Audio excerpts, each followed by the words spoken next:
जीवन हमारो।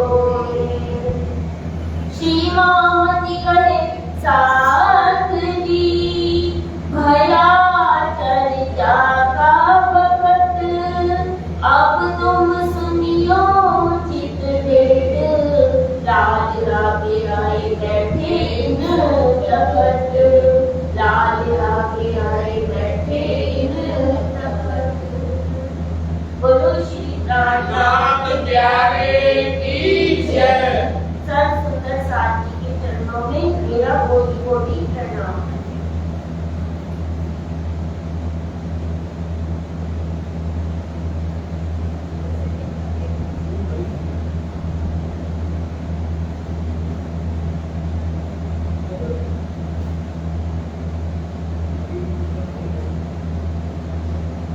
श्री मामती कहे साथ जी, एक हट्ठे की बीतक, ए मेहर सैयों पर करी, साहेब सुभानुल हक। एक हट्ठे की बीतक, लालदास की मुलाकात, जिन भांत आए मिले, सोए कहो फिर बात।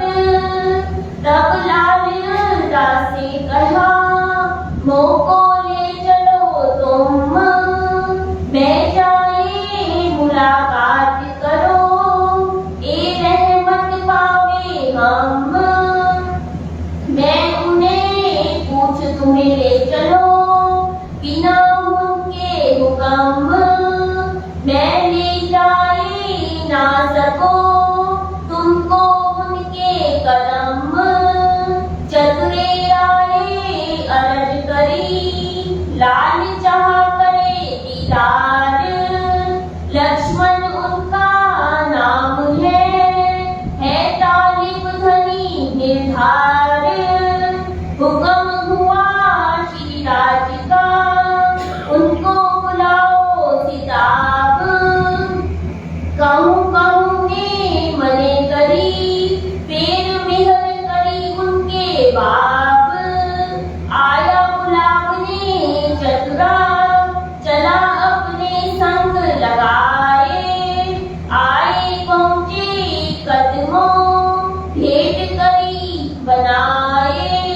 देखत ही लाल को बड़ो जो पायो सुख, मन की कुलफत सब मिटी, भाग गया सब दुख। भई चर्चा ब्रज की, देखी सुनी सब कान, तब ही आया ईमान को, होए गई पहचान। चार घड़ी चर्चा सुनी, हुई खुशहाली मन, फेर के लाल खरो आए, रहा कदमों दिल मोमिन। फेर की चर्चा सुनने आए मेर दो चार, बात ने चिंता दास कही, धाम में बैठे बिना विचार। फेर चर्चा मार्कंड की, कह दिखाया दृष्टांत, तब नजर खुली बात इनकी, देखी दृष्ट एकांत। गीता और भागवत के खोल दिए सब द्वार, आई वस्त अखंड, देखे धनी निरार। आया जोश वस्त का, रही न कछु शुद्ध, लौकिक दृष्टि उतर गई, आई जागृत बुद्ध। और शुद्ध कछु न रही, वही आवे याद, दृष्ट फिरी जो उठ थे, अपनी जो बुनियाद। बोलो श्री रामनाथ प्यारे की जय। सुंदर साथ जी, कल हमारा प्रसंग चल रहा था चिंतामणि जी का ठट्ठे नगर में। कैसे श्री जी दीप बंदर से चलते हैं, फिर वहां से मंडई होते हुए, कपाइये होते हुए, भोजनगर होते हुए और लाठी बंदर आते हैं। फिर वहां से ठट्ठे नगर 10-12 दिन रहकर वापिस लाठी बंदर मस्कत जाने के लिए आते हैं, तो नाव वहीं पर रह जाती है। जहाज आगे बढ़ नहीं पाता तूफान के कारण समुद्र में, और फिर वापिस से ठट्ठे नगर में श्री जी पधारते हैं। वहां पर चिंतामणि का हमने प्रसंग सुना कि किस प्रकार चिंतामणि कबीर पंथ के अनुयायी भी थे और बहुत बड़े गुरु भी थे। वहां के 1000 शिष्यों का उनका समूह था और चल पड़ते हैं श्री जी से मिलने, जब चर्चा करते हैं श्री जी। सुंदर साथ जी, श्री जी बार बार वाणी में सबको क्या समझा रहे हैं, और वाणी अपनी क्या कहती है, खोटा ठीक खरो लीजिए एको अवसर आज। और ये अमृत वेला की जो घड़ी है, प्रबोध कहे महाराज, ये वेला अमृत घड़ी प्रबोध कहे महाराज। वाणी में श्री जी कहते हैं खोटा ठीक खरो लीजिए। ये संसार खोटा मतलब कि तृष्णा से भरा हुआ है, झूठा है, असत्य है और मिटने वाला है, और तुम इस संसार में आ गए हो और तुम्हें राज्य महाराज का सच्चा सुख यहाँ पर मिल रहा है और तुम यहाँ पर भटक रहे हो। ना कहते हैं मनुष्य तन मिले और ना आपका जीव भवसागर से पार हो सके। और इसी तरह कबीर जी की वाणी भी हमें बार बार कहती है, ऐसा ये संसार है जैसा सेवन फूल, दिन दस के व्यवहार में झूठे रंग में भूल। सुंदर साथ जी, कबीर जी ने भी जितनी भी वाणियां हुई, उन्होंने यही सबके संसार को झूठा बताया। उन्होंने बताया सेमल का फूल होता है बहुत सुंदर, कौवा इंतजार करता है कि कब फूल आएगा, उसमें से फल निकलेगा, मीठा होगा, मैं खाऊंगा। इंतजार करते करते जब फूल आता है, वो चोंच मारता है तो उसमें से केवल रुई ही निकलती है और मीठा कुछ नहीं फल निकलता। तो इसी तरह कबीर जी ने कहा, ये संसार में हम 24 घंटे पूरी आयु अपने परिवारजनों के लिए बिता देते हैं और अंत में हमारे हाथ कुछ नहीं लगता। आप देखोगे सुंदर साथी, हमारी आयु बीतती जा रही है और हमें राज्य के अखंड सुख प्राप्त होते भी हैं, तो भी हम यहाँ पर अनजान बन जाते हैं। ये चिंतामणि को श्री जी ने समझाया तब, और साखी जो खोली थी कल कि किस प्रकार 2 साखियां हमने उसका विस्तार से वर्णन किया था कि मक्खी के मक्खा नाही उड़ बैठी तरवर वाणी, ये वाली चौपाई थी जिसमें श्री जी कहते हैं कि 2 पर्वत दरिया लहर समानी। ये वाली जो साखी थी उसमें श्री जी ने कहा कि राज्य के मन में इच्छा रूपी गंगा निकली, जिससे पूरे परम धाम में पानी फैल गया और उस मोह सागर में 2 पर्वत यानी कि अक्षर और श्यामाजी महारानी सरदम डूब गए। यानी कि अक्षर ने अपनी इच्छा करी खेल देखने की, परम धाम की लीला देखने की, और सखियों ने अक्षर का खेल देखने की इच्छा व्यक्त करी, तो उसमें दोनों डूब गए और राज्य के हुक्म स्वरूप से ही ये मोह सागर का ब्रह्मांड बना और हुक्म रूपी मक्खी नहीं आके यहाँ पर संसार रूपी वृक्ष पर आकर सारी वाणी अमृत वाणी बोली, और जिससे हम जो हमारे सामने यहाँ पर प्रस्तुत है। तो सुंदर साथी, जब ये साखी का भेद खुल जाता है तो भी चिंतामणि के अंदर अभिमान रह जाता है, जबकि वाणी में कहा गया अहंकार मत करो। एक बुद्धल भी आया था, सबके बंजारे का प्रकरण उतरेगा, रात्रि में उतरता है और श्री जी जब सुबह बोलते हैं तो चिंतामणि को पहचान हो जाती है। तब तुरंत कहता है कि अज्ञानता रूपी जो मेरा काला कुत्ता है, उसको आपकी ज्ञान रूपी लाठी से मैं मारता हूँ। ये वाली चौपाई भी कल आई थी कि ज्ञान रूपी लाठी से अपने अहंकार रूपी कुत्ते को हमें भी मार देना चाहिए, क्योंकि अहंकार कहते हैं जितने भी विद्वान होते हैं, अगर उनको गादी का उनके मन में एक दिव्यता का अभिमान रहता है। तो श्री जी कहते हैं उस अभिमान को भी छोड़ दो। ज्ञान मति पाई ऐसी चौपाइयां सबके बंजारे प्रकरण में आती हैं। लोग लाज मर्यादा छोड़ी। आप सुंदर साथ जी कहते हैं इस रास्ते पर चलने के लिए आपको लोग लाज दुनिया की मर्यादा छोड़नी पड़ेगी, क्योंकि जब तक आप अभिमान नहीं छोड़ोगे तब तक राज्य की प्राप्ति हो नहीं सकती।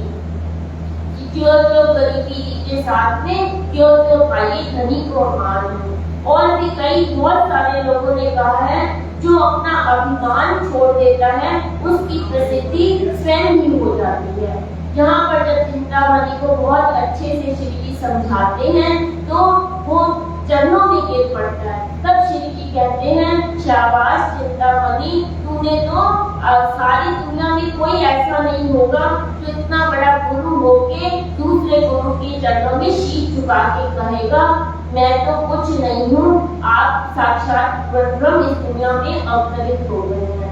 तो राजी महाराज शाबाशी देते हैं, क्योंकि जैसे सुंदर साथ जी एक डॉक्टर होता है वो किसी की बीमारी ठीक करने के लिए ऑपरेशन करता है, वैसे ही राजी महाराज ने चिंतामणि का भी अहंकार का ऑपरेशन कर दिया था और उसको पहचान हो गई। क्योंकि कहते हैं ना माँ जब सामने बच्चे को देखती है कि बिच्छू काटने वाला है तो उसको अलग करती है, दूर करती है, नहीं मानता तो चाटा मारती है। ऐसे श्री जी ने चिंतामणि का अभिमान तोड़ दिया और अब श्री जी सोचते हैं कि मैं यहाँ से निकलूं, लेकिन अभी एक आत्मा की जागृति और होनी है, वो है लालदास जी महाराज। लालदास जी महाराज की जब हमने कल भी कुछ थोड़ी सी बात सुनी थी कि किस प्रकार ठट्ठे नगर में जब इतनी मीठी वाली चर्चा होने लगती है तो दूर दूर से लोग वहाँ पर आने लगते हैं। एक चतुरा बहुकर्णा नाम का दूध ले जाने वाला व्यक्ति होता है, वो श्री जी की चर्चा सुनता है तो ज्ञानी बन जाता है। वो लालदास जी की सभा में भी जाता होता है कि भागवत के वचन बहुत समय से वो सुन रहा होता है। तो एक दिन वो चतुरा बहुकर्णा लालदास जी के पास जाकर बातें करता है भागवत की, जो कल की चौपाइयों में भी था कि किस प्रकार से जो खंड है दास कहाँ पर अखंड है, तो जवाब नहीं दे पाते लालदास जी। लेकिन लालदास जी की अंतर दृष्टि तब ही खुल जाती है जब वो ऐसे प्रश्न चतुरा के मुख से सुनते हैं। तो पूछते हैं तुझे इन प्रश्नों का जवाब कहाँ से आया, तो वो कहते हैं कि एक बहुत बड़े सज्जन महापुरुष ठट्ठा नगर में आए हुए हैं, वो अखंड ब्रजराज की चर्चा करते हैं। तब चतुरा बहुकर्णा श्री जी को बोलता है कि एक लक्ष्मण सेठ है, वो बहुत बड़ा भागवत का ज्ञाता भी है, वो आपसे मिलना चाहता है। तब श्री जी कहते हैं कि उसको लेके आओ, लेकिन जितने भी कहते हैं ईर्ष्या की अग्नि इंसान के अंदर हमेशा जलती रहती है, कोई मेरे से आगे ना चला जाए। वहाँ जितने सेठ बैठे होते हैं सभा में कहते हैं लक्ष्मण सेठ को तो बहुत अभिमान है, उसको आप नहीं बुलाइए। लेकिन श्री जी कहते हैं मैं तो सबको ज्ञान देने के लिए आया हूँ, आप उसको बुला के लाओ। ये आपने चौपाइयों में सुना कि किस प्रकार लालदास जी बहुत खुश हो जाते हैं और देखते ही श्री जी ने तो जानी जान से पहचान लिया था कि किस तरह से लालदास जी बनने वाले हैं, आगे नाम लक्ष्मण सेठ है। तुरंत ही उनको पहचान हो जाती है जब वो ब्रजराज की वाणी सुनते हैं और चरणों में प्रणाम करके ईमान ले आते हैं। ईमान इतनी जल्दी सुंदर साथी किसी का नहीं आता, लेकिन लक्ष्मण सेठ क्योंकि परम धाम की खास रूह है तो उनको तुरंत आ जाता है ईमान, चरणों में गिर जाते हैं। और इसी तरह आगे चौपाई आती है कि जिंदादास जी कैसे बाग में मिले। तो जिंदादास जी लालदास जी के बाग की बागवानी करते थे, माली थे। तो जिंदादास की लड़की की जागृति हो चुकी थी, तो जिंदादास जी और लक्ष्मण सेठ बाग में टहल रहे होते हैं। तो जिंदादास उनसे प्रश्न करते हैं क्या तुमने उन महापुरुष की पहचान की है या ऐसे ही ईमान ले आए। तब जिंदादास लक्ष्मण सेठ को पहचान कराता है मार्कंड के दृष्टांत के द्वारा कि मार्कंड जी एक ऋषि थे, बहुत तपस्वी थे। वो उनको कोई भगवान दर्शन देने वाले आने वाले थे, तो नारद जी जाकर कहते हैं तुम्हें अभी भगवान दर्शन देंगे और तुम ये मांग लेना कि आपके चरणों में रहकर मुझे संसार की माया देखनी है। जैसे ही मार्कंड ऋषि को दर्शन मिलता है तो वो तुरंत भगवान से मांग लेता है कि मुझे तो माया देखनी है।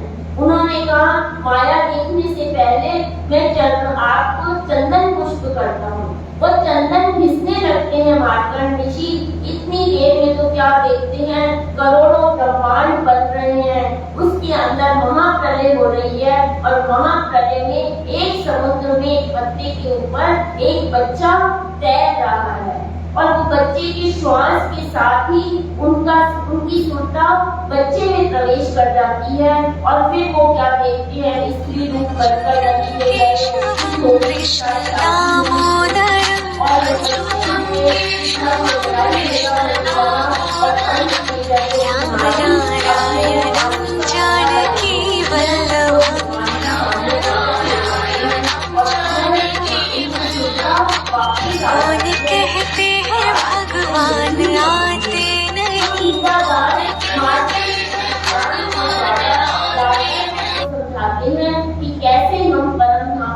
राज्य के चरणों में बैठे हुए हैं और हम सुरता के रूप से हम ना आए ना गए, केवल एक ध्यान।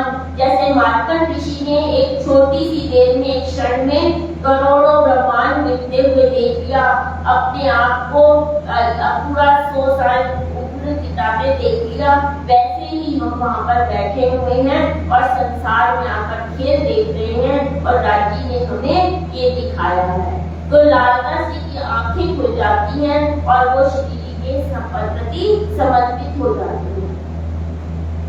बोलो श्री प्राणनाथ प्यारे की जय। इन समय कलयुग ने बड़ा जो किया शोर, लोग जो उन्मूलक के उन्हों किया अति जोर, कछु न चला काहू का रहे सिर पटक, निंदा करी बहुतक थी इत मदद हक, इन समय आइया मोहनदास दलाल, रामदास वैद्य ए भी हुआ खुशाल, खट्टू मट्टू खत्री आए और आया चतुर और मंगल आइया, हुई खुशहाली खूब दर और भगत सामल्य, कुंवर जी और गोवर्धन, सुखदेव और जेठा और द्वारका सयन, रामचंद्र बुलाधीरा और आए खिरदास और साथी के देख ल्याए ईमान खास, किशन बाई बसई सहज बाई राम, बल भी चतुराई करे चर्चा में आराम, और चिंता मणि की संग आया कीर्तिक साथ, रामे ईमान दाखिल वह भय जाके धनिये पकड़े हाथ, इस चर्चा के मार्ग का बड़ा जो बढ़िया आए, बल भी मार्ग के लोग लड़ने को उठ आए, कलयुग जरा देख के मेरे ये दुश्मन, मेरा कछु ना चले ए मारत मेरा मन, गुसाई के बालक रहे होए निंदा दिन में, वस्त को समझे नहीं फरियाद लगी जिनसे, मास 10 यहाँ रहे हुआ चलने का दिन, मौसम भई मस्कत की विदा हुए साथ सवन्न, कारज करे हम, आप यहाँ विराजे रहो, एक कारज होवे हुक्म, तब कहा साथ को उत है मेरा काम, क्या जाने किन कारणे मेरा जाना हो तो सिधाम, बहुत विनती साथे करी मानी नहीं कोई, तब आज्ञा पर धरी कहा कारज कारण सोए, फिर छठे से लाठी बंदर नाव ऊपर चढ़े, कहां से पहुंचे मस्कत शरत थी वायदे, मोहम्मद कहे साथ जी ए छठे की तक, अब कहो मस्कत की जो आज्ञा है हक। बोलो श्री नाथ प्यारे की जय। यहाँ पर सुंदर साथ जी बहुत मीठी चर्चा होती है, तो आपने सुंदर साथ के नाम सुने, कितने सुंदर साथ के नाम बराबर आए। अब यहाँ पर श्री जी चलने की तैयारी करते हैं, क्योंकि बाई जी भी बंद में हैं और दरोगा आकर बार बार आवाज लगाता है कि जिसके न्यास के लोग हैं उनको छुड़ा लें, लेकिन वो चर्चा के बहाने आता है क्योंकि उसको मीठी चर्चा लगती है।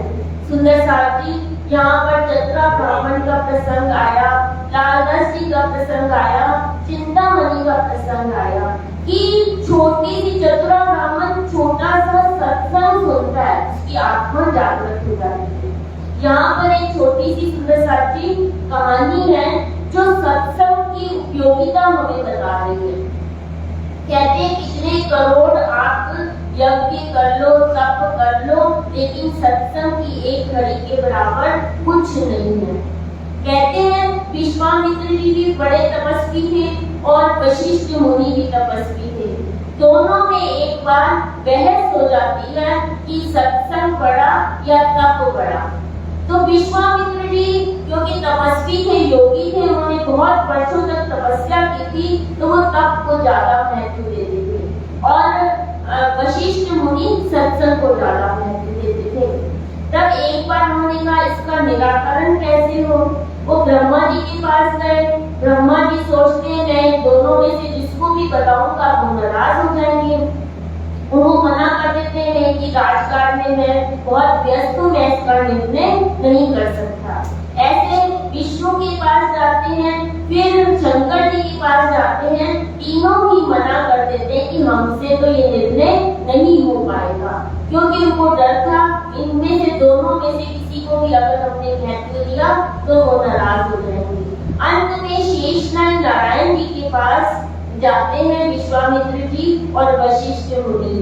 तो विश्वामित्र जी शेषनाग नारायण कहते हैं कि मेरे पास पृथ्वी का बहुत बड़ा भार है, तुम में से कोई भी एक जना इस भार को उठा ले। तो कहते हैं ना विद्वता का अहंकार बहुत बड़ा होता है। विश्वामित्र जी को बहुत बड़ा अहंकार था कि मैं तपस्वी हूँ, तो उन्होंने कहा जल्दी से कहा कि सबसे पहले मैं पृथ्वी को उठा लेता हूँ। जैसे ही उन्होंने पृथ्वी को अपने सर पर लिया, पृथ्वी नीचे रसातल की तरफ जाने लग गई। तो उन्होंने कहा मैं अपने करोड़ों वर्ष का तप दे देता हूँ तुम्हें, धरती माता तुम रुक जाओ। लेकिन धरती माता रुकती नहीं, वो रसातल में ही जाती रहती है। तब वशिष्ठ मुनि कहते हैं मैं अपने जीवन की आधी घड़ी का सत्संग तुम्हें देता हूँ, पृथ्वी माता तुम रुक जाओ। और वो सिर पर रखते हैं पृथ्वी माता को, तो पृथ्वी माता रुक जाती है। अब शेषनाग नारायण जी कहते हैं अब तुम लोग जाओ। तो विश्वामित्र जी कहते हैं निर्णय तो हुआ नहीं, अभी हम कैसे चले जाएं। तो शेषनाग नारायण कहते हैं निर्णय तो हो गया, क्योंकि उन्होंने बोला मैं तुम्हें करोड़ तप देता हूँ वर्षों का, तो धरती माता रुकी नहीं। और वशिष्ठ मुनि ने कहा सत्संग की मैं आधी घड़ी तुम्हें देता हूँ, तो धरती माता रुक गई। तो सुंदर साथी सत्संग का बहुत महत्व है। यहाँ भी आपने देखा कितने सुंदर साथ की जागनी होती है, कितने जीव सृष्टि भी आती है, कुछ तो हमको प्राप्त होता है। तभी श्री जी ने यहाँ पर चतुरा के द्वारा सत्संग का, वाणी का महत्व हमें बताया। जहाँ पर भी राजी की वाणी अखंड होगी, वहाँ आपको कुछ ना कुछ प्राप्त तो होगा ही सही। सत्संग तभी कहा गया, सत्संग की एक छड़ी तप के वर्ष हजार, नहीं बराबरी इनकी संतन कियो विचार।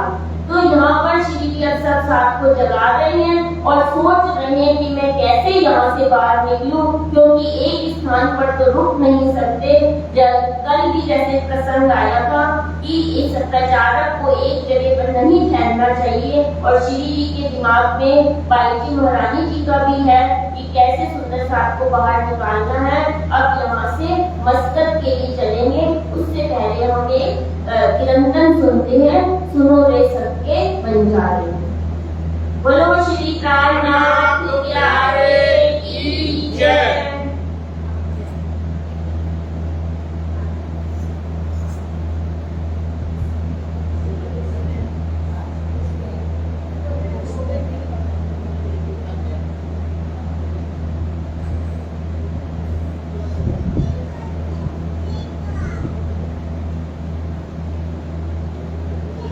बोलो श्री प्राणनाथ प्यारे की जय। सुनो रे सबके बंजारे, सुनो रे सबके बंजारे।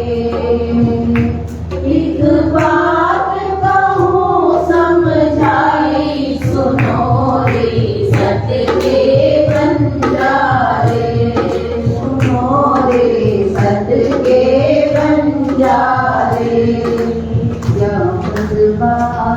रची माया की, या खंडबाजी रची माया की। तभी सब बोल गया उलझाए, सुनो रे सबके बंजारे, सुनो रे सबके बंजारे।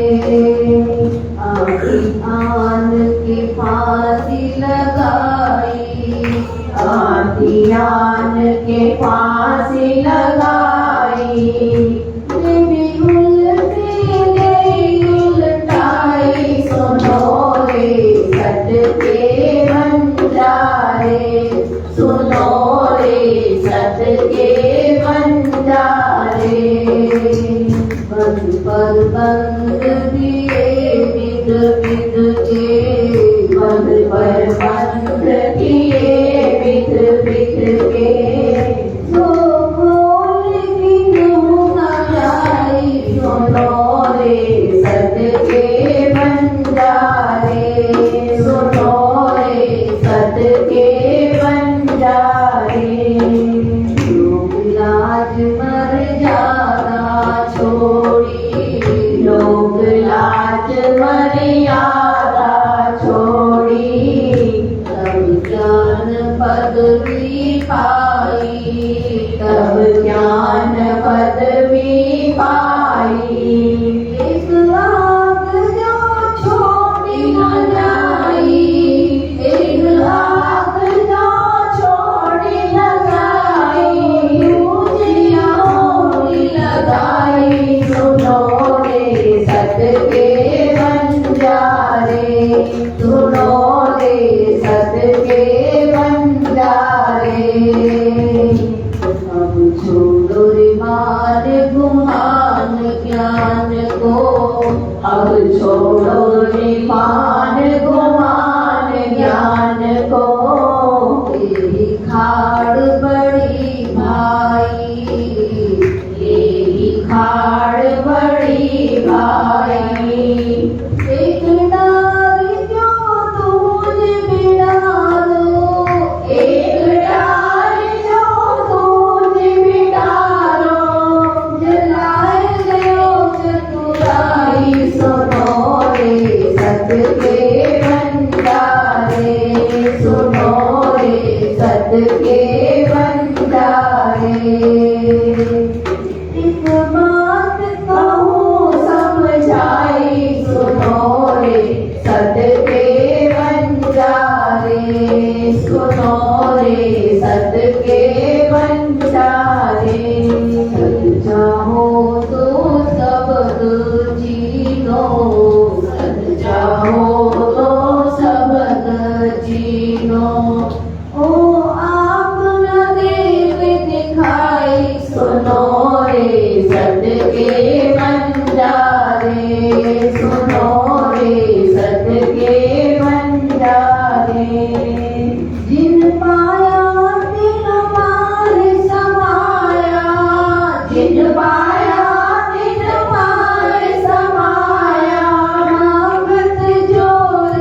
मामति कहे सावचेत होइयो, विज्ञान गुरु आई सुनो रे, सदके बंजारे, सुनो रे सदके बंजारे। झूठी झूठे साची पाइए, झूठी झूठे साची पाइए, सतगुरु की निभाई, सुनो रे सदके बंजारे, सुनो रे सदके बंजारे। एक बात कहूँ समझाई, सुनो रे सदके बंजारे, सुनो रे सदके बंजारे। कहे सावचेत होइयो, मामति कहे सावचेत होइयो, विज्ञान गुरु आई सुनो रे सदके बंजारे, सुनो रे सदके बंजारे। झूठी झूठे साची पाइए, झूठी झूठे साची पाइए, सतगुरु की निभाई, सुनो रे सदके बंजारे, सुनो रे सदके बंजारे। एक बात कहूँ समझाई, सुनो रे सदके बंजारे, सुनो रे सदके बंजारे। या फंदबाजी रची माया की, या फंदबाजी रची माया की, हमें सब कोई नया उलझाई, सुनो रे सदके बंजारे, सुनो रे सदके बंजारे। गणनाथ प्यारे की जय। अब आए पहुंचे मस्कत में, उतरे नाम से कांठे दुकान माम जी की, आए बैठे उनमें पूछी खबर उनने, उठे मिल के धाए कुशल खेम पूछन लगे, भले आप पहुंचे आए, इन बड़ो आदर कियो, लौकिक नाते से आदर भाव करने लगे।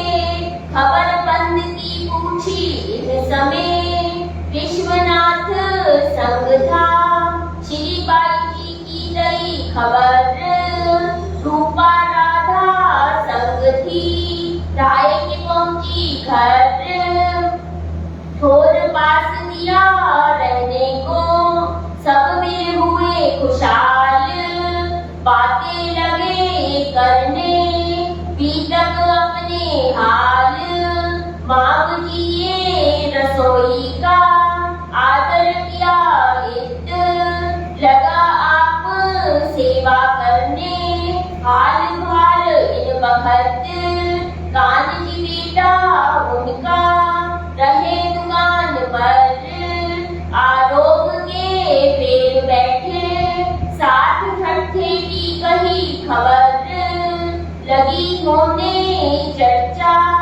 जो ठट्ठे की बीतक, उन समय जो सुख भया, मेहर सुभानुल हक, इनकी बातें करते, बड़ा जो हुआ सुख, कसाला जो बंद का, भाग गया सब दुख, इत रूपा बाई राधा, सुनी चर्चा तिन, श्री राज की तरफों, रोशन हुआ मन, चर्चा मीठी होत है, कोई देवे कान, बाप जी ने चर्चा सुनी, होने लगी पहचान, और लोग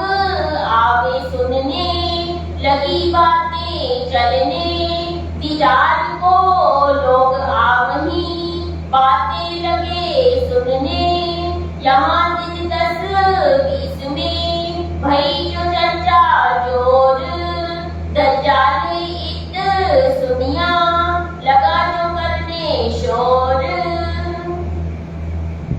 बोलो श्री नाथ प्यारे की जय। सुंदर साथ जी, अब श्री जी यहाँ पर मस्कत में पहुंच जाते हैं और मावजी भाई जो जाति प्रथा उस समय सुंदर साथ जी बहुत थी और वंशवाद भी बहुत ज्यादा था, तो लोहाना वंश की मावजी भाई थे, क्षत्रिय भी थे और राज ठाकुर सिद्धि साहब भी लोहाना वंश के थे। तो वर्षों में वहां पर समुद्र किनारे पे कोई व्यक्ति महापुरुष जाता नहीं था, तो एक भाई नाते के रूप में मावजी भाई अपने घर ले जाते हैं। उनकी दुकान भी वही समुद्र के किनारे के पास में थी और बातें करने लगते हैं। यहाँ पर भी सुंदर साथी आगे प्रसंग आएगा कि किस तरह जागनी आगे चलेगी। कहते हैं 4 प्रकार की जागनी होती है। एक शरीर की जागनी, जब आलस नहीं करना तो ये शरीर की जागनी हो गई। कहते हैं कुंभकर्ण जो था वो 6 महीने सोता था और 6 महीने खाता था। तो आपकी दिनचर्या ऐसे नहीं होनी चाहिए जैसे बार बार कहते हैं ना, केशव वर्षे होएंगे क्यों खाए पिए करे आराम। तो हमें शरीर का आलस छोड़ना है सबसे पहले राज्य के काम के लिए, आगे बढ़ने के लिए। ये शरीर की जागनी हो गई, तो आगे मन की जागनी होगी। मन आपका स्वच्छ और शुद्ध होगा, तब आप राज्य के काम में आगे बढ़ सकते हो।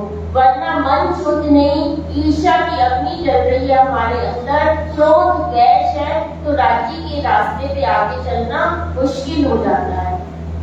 शरीर के बाद मन आया, मन के बाद कहते हैं बुद्धि की जागनी, क्योंकि मन आपका ठीक होगा तभी वो बुद्धि ग्रहण करेगी।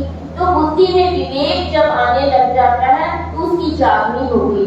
जब आप शरीर से, मन से और बुद्धि से और अंतःकरण से जब राज्य की तरफ बढ़ने लगते हो, तब आपकी आध्यात्मिक आत्मिक जागनी होती है।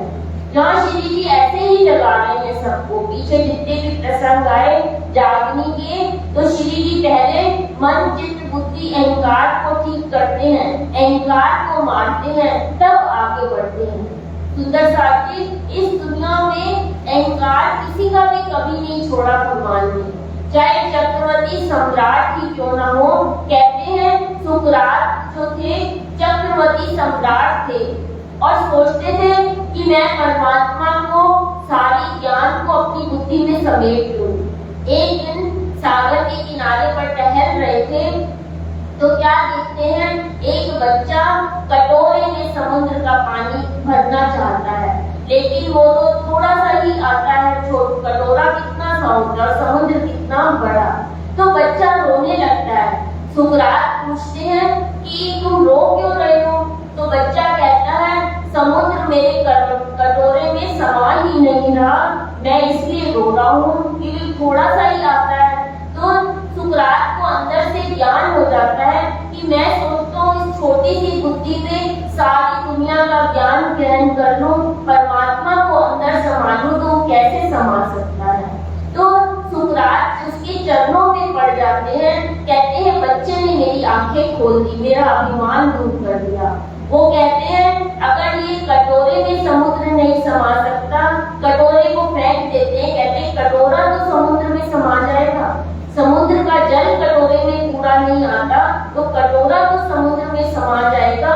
ये बच्चे को समझाते हैं और खुद भी समझते हैं परमात्मा को मैं नहीं समेट सकता अपनी बुद्धि में, तो मैं तो परमात्मा के अंदर बैठ सकता हूँ पूर्ण रूप से, यानी कि समर्पित हो सकता हूँ। तो एक बच्चे के रूप में उस भगवान ने, सुकरात छोटे बच्चे के चरणों में गिर पड़ते हैं, जिसकी दुनिया में इतने लोग चरणों में प्रणाम करते थे। अभिमान उसका चूर चूर हो जाता है। इसी तरह श्री जी सबका अभिमान चूर करके, मन बुद्धि की जागनी करके आगे लेके चल रहे हैं और ये भी बता रहे हैं कि इस रास्ते पर ये मत सोचो कि मैं चल रहा हूँ तो मेरा कोई खाने पीने की व्यवस्था होगी या नहीं होगी। अब अब वहां से चले कुछ सोच के थोड़ी चले थे कि मस्कत में मुझे कोई मिलेगा या नहीं मिलेगा, और बाकी भाई मिल जाते हैं, अपने आप व्यवस्था हो जाती है। इसी तरह कहते हैं दुनिया के भी जितने महंत हुए, ऋषि मुनि हुए, वो भी कभी नहीं सोचते थे। एक बार कहते हैं राम तीर्थ जी अमेरिका की तरफ जा रहे थे और रास्ते में प्लेन में बैठे हुए हैं। रास्ते में एक व्यक्ति पास में बैठा हुआ पूछता है, उनके व्यक्तित्व को देखकर प्रभावित होकर पूछता है कि अमेरिका में आपकी रहने की व्यवस्था है या आपका कोई जानकार है? तो वो कहते, राम तीर्थ जी कहते हैं क्या आप मेरे मित्र नहीं हो? वो व्यक्ति ही सारी व्यवस्था कर देता है। ऐसे ही दयानंद जी के साथ भी होता है। एक रात उनके पास नहीं ठहरने की व्यवस्था होती और जब वो भाषण देते हैं तो पूरा अमेरिका उनको अपने घर ले जाने के लिए तैयार हो जाता है। तो यहाँ पर श्री जी भी कभी नहीं सोचते कि मेरी वहाँ पर व्यवस्था है या नहीं है और चल पड़ते हैं, क्योंकि सुंदर साहब की जागने का उनको दर्द है, सुंदर साहब जी हमें नहीं है। अब माँ की भाई मिलते हैं, बड़े प्यार से गले लगते हैं, आदर रसोई सब कुछ करते हैं और उनका बेटा दुकान संभालने लग जाता है।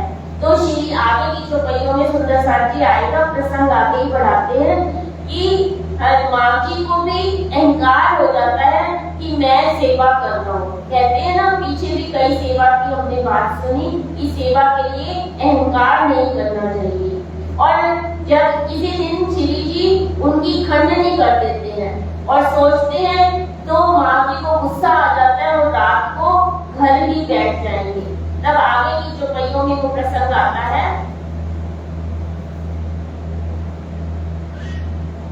दज्जाल अपनी सिपाह में निंदा लगा करने, ये कहाँ से आए हैं मेरे मारने का मन में, मैं करो लड़ाई इनसो ये क्या करे मुझको, बैठ बाजे के दिल में आए लड़ने को सामो, यहाँ चर्चा कीर्तन होत है हास विनोद विलास, साथ को धाम धनी बिना और न कछुए आस, इत दोए चार कीर्तन नए किए बीतक, तू तुनी को क्या पुकारही देख तरफ हक, रे हो दुनिया बावली खोपत जन्म गंवार, दुनिया को तू कहा पुकारे एक अपनों करे आहार, तू भूलना महामत संभार अपना आप, सब सियाने अपने काम में लगे तोहे बिरहा धाम का ताप। ये चार किरंतन सुंदर साहब जी वहाँ पर रात्रि में उतरते हैं और दुनिया को वही चीज समझा रहे हैं कि रे हो दुनिया बावरी तुम खोवत जन्म गंवार, दुनिया को तू कहाँ पुकारे ये अपनों करे आहार, तू भूल ना मत संभाल अपना आप। दुनिया की तरफ आप मत देखो, अपनी तरफ देखो। सब दुनिया सियानी है, बहुत समझदार है, लेकिन तुम्हें तो धनी के विरह का ताप है, क्योंकि विरह की अग्नि सबके अंदर नहीं जलती। सुंदर साहब जी आप परिवार में भी देखोगे तो किसी को दर्द नहीं होगा। अगर आपको दर्द है तो आप ही राज्य से मिलने वाले हो, कोई दूसरा नहीं मिलने वाला। सबको अपनी करनी के साथ अपना ही बनाना है संसार में। इसलिए श्री जी कहते हैं तू अपने आप को संभाल। इत चर्चा होते भया भाई माम जी का इत काम, चर्चा मीठी लगी इनको दाखिल हुआ निज धाम, और भी कितने साथी आए पहुँचे इंदौर, श्री राज की चर्चा बिना सूझत नाही और, एक दिन चर्चा मिले हुई खंडनी माम जी पर, वाकिफ पूरा न था साथ में अवगुण भाषा दिल ऊपर, मैं न जाऊं उन पे चर्चा सुनने को, मुझ पर करी खंडनी क्या देखा अवगुण मुझमो, रिसाए के आप अपने रह गया घर में, चर्चा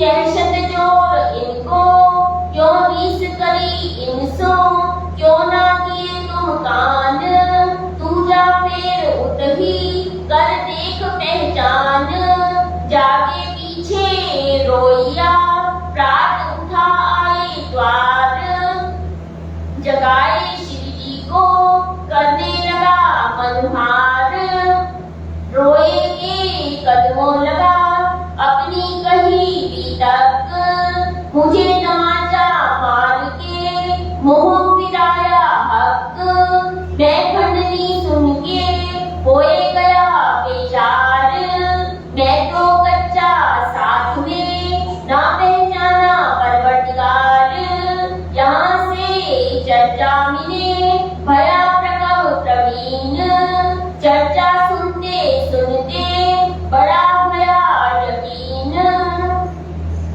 सुंदर साथ जी, यहाँ पर वही वाक्य प्रसंग चल रहा था जब उसको अभिमान माम जी को आ जाता है कि मैं ही सेवा कर रहा हूँ, और ये निरंतर रात को उतरते हैं, वो सुनता है तो सोचता है कि खंडनी श्री जी मेरे ऊपर ही कर रहे हैं। सुंदर साथ जी, राजी महाराज सबके लिए कहते हैं, एक के लिए नहीं कहते, इसीलिए अपने मन में ये नहीं सोचना चाहिए कि ये मेरे लिए कहा जा रहा है। यहाँ पर ये भी शिक्षा दे रही है श्री जी। अब कांजी माप जी भाई सोचते हैं और घर में ही बैठ जाते हैं, चर्चा के लिए वापिस नहीं आते।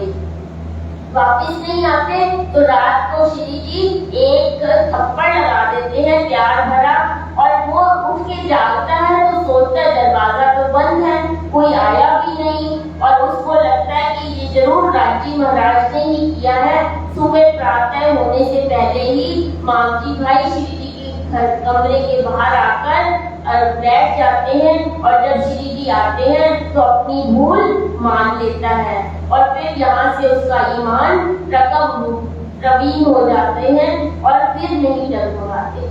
तब सुंदर साथ जी तभी कहते हैं कि मेहर अगर दुख आता है तो ये मत समझिए कि मेरे पर राजी ने कष्ट दिया है। मेहर भी वो उन्हीं पर करते हैं जो उनके अपने होते हैं। कहते हैं करोड़ रुपया तुम्हें मिल जाए तो इसको मेहर मत समझो, लेकिन अगर आपको राजी के लिए काम के लिए कोई कष्ट आया है तो उसको मेहर समझो। तभी कहा गया लालदास जी पे कष्ट आया, लक्ष्मण सेठ पर जब कष्ट आता है तो अभी आगे आएगा कि इतने 99 जहाज टूट जाते हैं, फकीर हो जाते हैं। तो कहते हैं ये मुझ पर मेहर हुई, लक्ष्मण सेठ से मैं बन गया लालदास। अब यहाँ पर मेघराज को जब हफ्ते में पुकार करते हैं, विरह आता है, तो जब बाहर निकलते हैं हफ्ते से तो मेघराज नहीं कहते, शिरडी साहिब बन जाते हैं। तो सुंदर साथ जी, दुनिया में बस सिर्फ विश्वास और समर्पण ही है। तभी कहा गया श्रद्धा ज्ञान लगते, श्रद्धा ही ज्ञान का मूल है। अगर श्रद्धा से ही सत्य को प्राप्त किया जा सकता है, और श्रद्धा है तभी सेवा होगी, तभी समर्पण आएगा। अब यहाँ पर घर में मौज मस्ती रहने लगी, राजी महाराज के रंग में डूबने लगा, और मावजी भाई का लड़का दुकान संभालने लगता है, लेकिन दज्जाल हर जगह पर फिर से अपना प्रभाव दिखाने लग जाता है। उसमें चुपैया कहती है,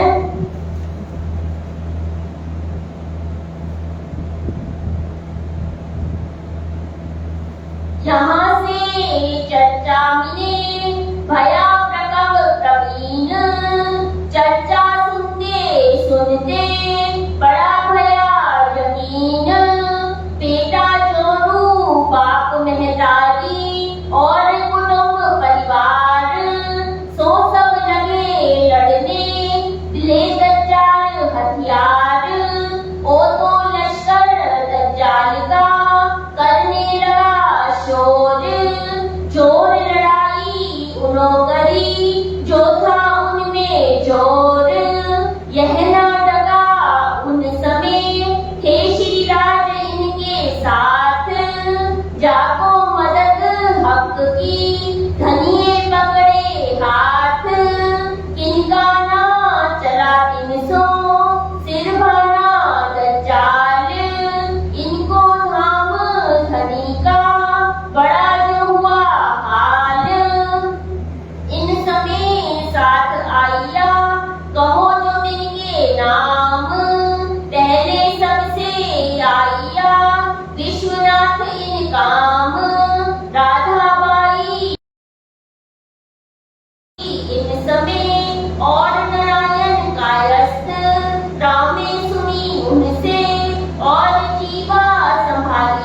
ग्वालियेका समझी आया इन ठाम कानजी मावजी का आई हीरा गंगा इस्लाम और लखपत रंगानाथी और मानजी जीवा प्रेम और रूप जी कामदार और वैसी सुने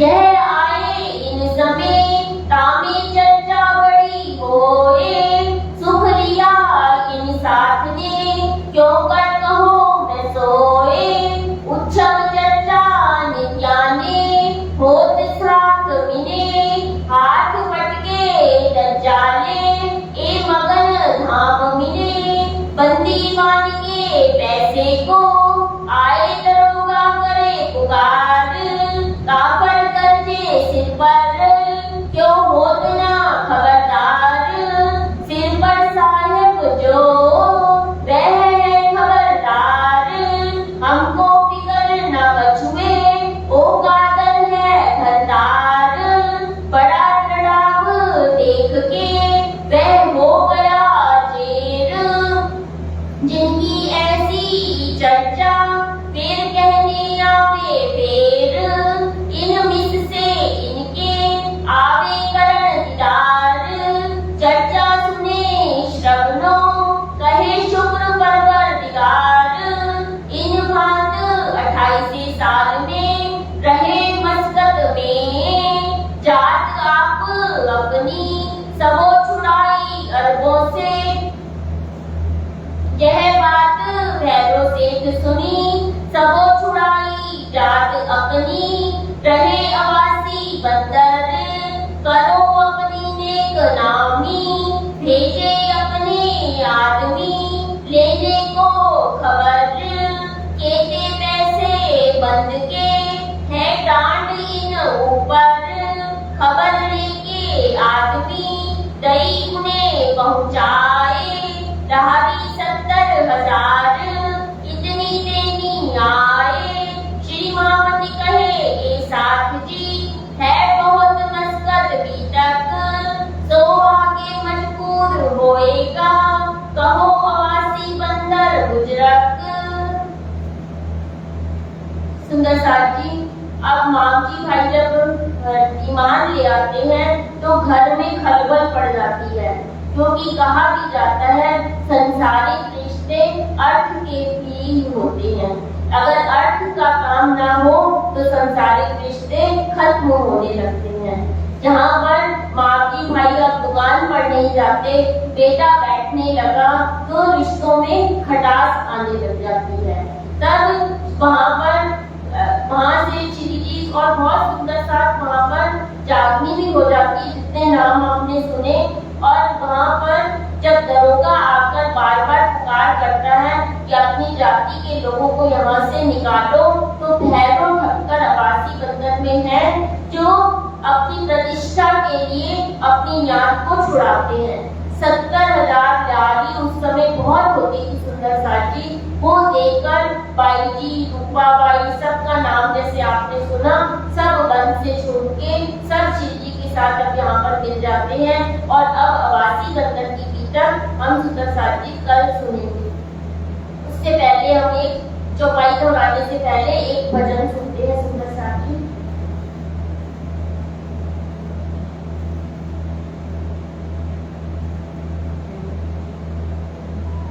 बोलो श्री प्राणनाथ प्यारे की जय श्री बैजूराज महारानी की जय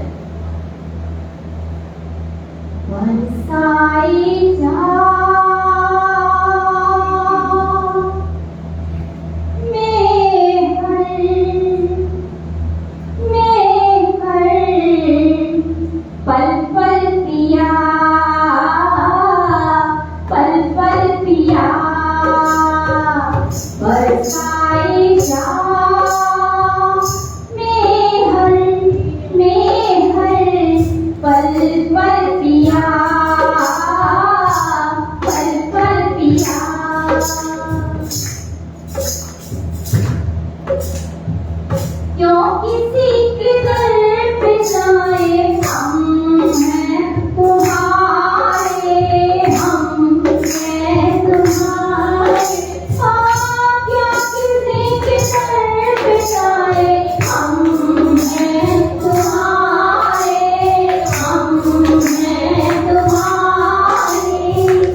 साथ जी